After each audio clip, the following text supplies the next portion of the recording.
All you fine now? Okay. Welcome to third standard. Today we start our EVS lesson number 1, our environment. Okay. Our environment means आपलं पर्यावरण. Okay. What do you see in this our environment? आपण आपल्या environment मध्ये काय पाहतो? We see many things in our environment.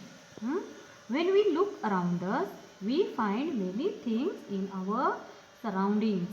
For example, birds, trees, mountains, hills, animals, rivers, houses. Okay? Look at the pictures alongside. What do you see in this picture? Bat, pot, cup and thread. Okay? What material are they made from? कशापासून बनले ते?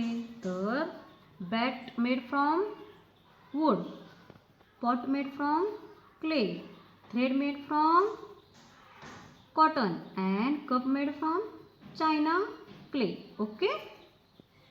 Where do we find this material? हे आपल्याला कुठं सापडतं?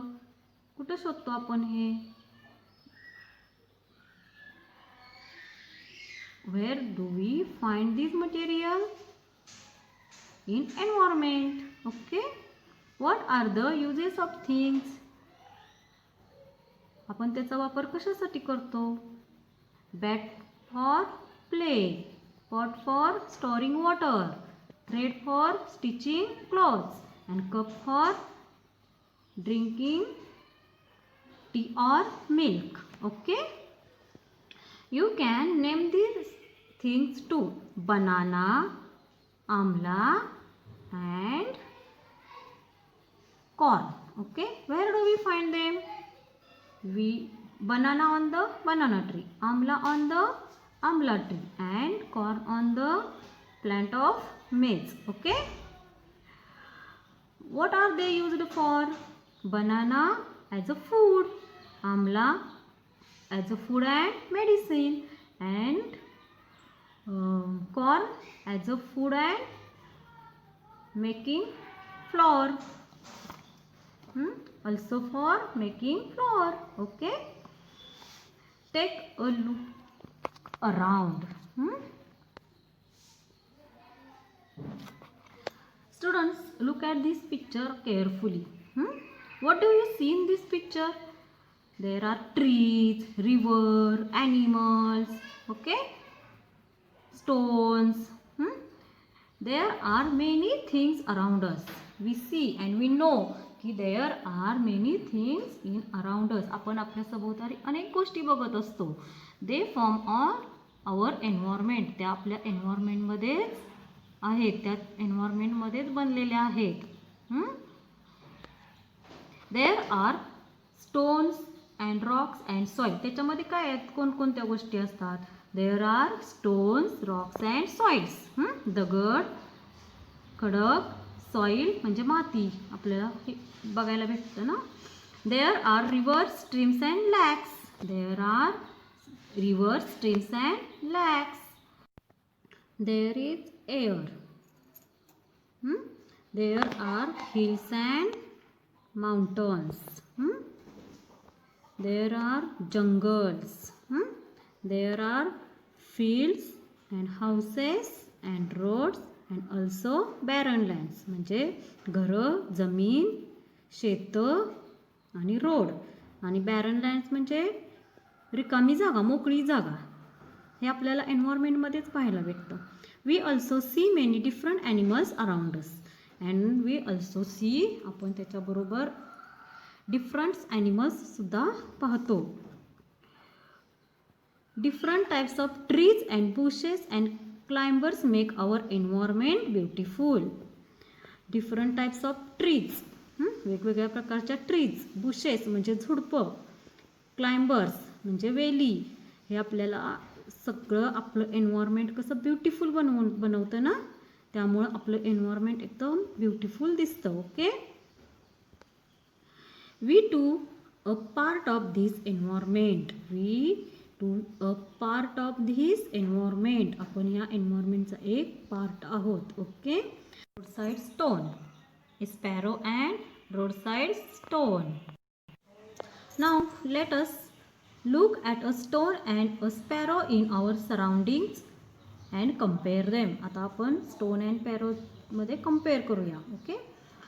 A stone remains where it is. आपण बघतो कुठेही दगड पडलेला असतो रोड साईडला वगैरे कुठेही. Its place changes if someone picks it up and moves it. जर आपण उचलून दगड इकडं तिकडं टाकला तरच तो मुवमेंट करतो, otherwise no. It doesn't eat. So he doesn't grow bigger. It doesn't have babies either. It is not the same with sparrows. हे sparrow सोबत सेम नसतं. Sparrow can move. Sparrow उडू शकते ना. They build nest. Sparrow build nest. ती स्वतःचं घर स्वतः बनवते. They move here and there on their own. तिला हवं तिकडं ती उडू शकते. They eat insect and grains. We know the sparrow eat grains and insect. That is why they grow. म्हणून तिची वाढ होत असते. They lay eggs in the nest. We know the sparrow lays eggs and the little sparrow hatch from these eggs. Little sparrow त्या अंड्यातून आपल्याला दिसू लागतात. हॅच मीन्स उबवणे, म्हणजे स्पॅरो ती अंडी उबवते आणि त्यातून त्याची छोटी छोटी पिल्लं बाहेर येतात. Okay. Sparrow take a lot of care of their young ones. Your mother take a lot of care of you ना. तसं स्पॅरोसुद्धा त्यांच्या पिल्लांची काळजी घेते.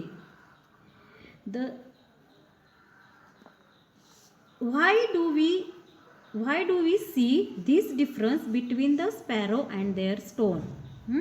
हा फरक आपल्याला का जाणवला स्पॅरो आणि स्टोन मध्ये? Because the sparrow is a living thing and the stone is a non living thing. Okay.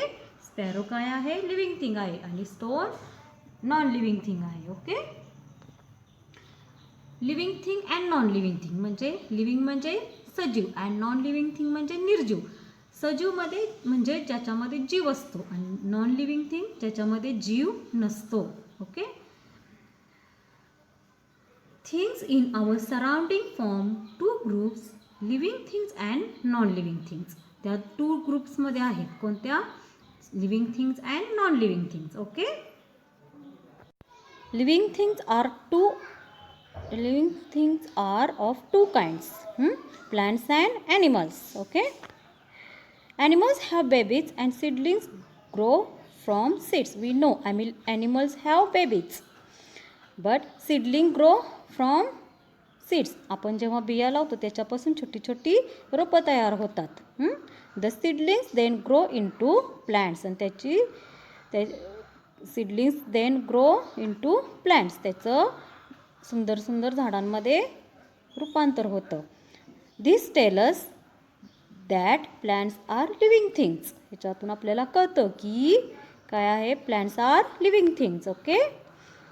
Plants to move. For example, when a bird blooms into a flower, its petal open. जेव्हा कळी तयार होते त्याच्यातून सुंदर फूल उमललेलं आपल्याला दिसतं ना. But we don't see this movement. But movements of plants are not so easily seen. पण ह्या movements आपण इझिली बघू शकत नाही. See when the plants grow, we don't see easily. Of course, plants do not move from place to place like animals do. म्हणजे animals बरोबर आहे की animals सारखे plants place to place जात नाहीत, चालत नाहीत, इकडं तिकडं करू शकत नाहीत. Their roots hold them down in one place. कारण त्यांची काय झालेली असते? झाडांची मुळं जमिनीमध्ये खोलवर गेलेली असतात. म्हणून plants don't move. Okay. This is a big difference between plants and animals. हा एक मोठा फरक आहे, डिफरन्स आहे प्लॅन्ट्स आणि ॲनिमल्समधला. कोणता? तर ॲनिमल्स काय करतात? इकडं तिकडं जाऊ शकतात आणि प्लॅन्ट्स तिथेच उभे असतात.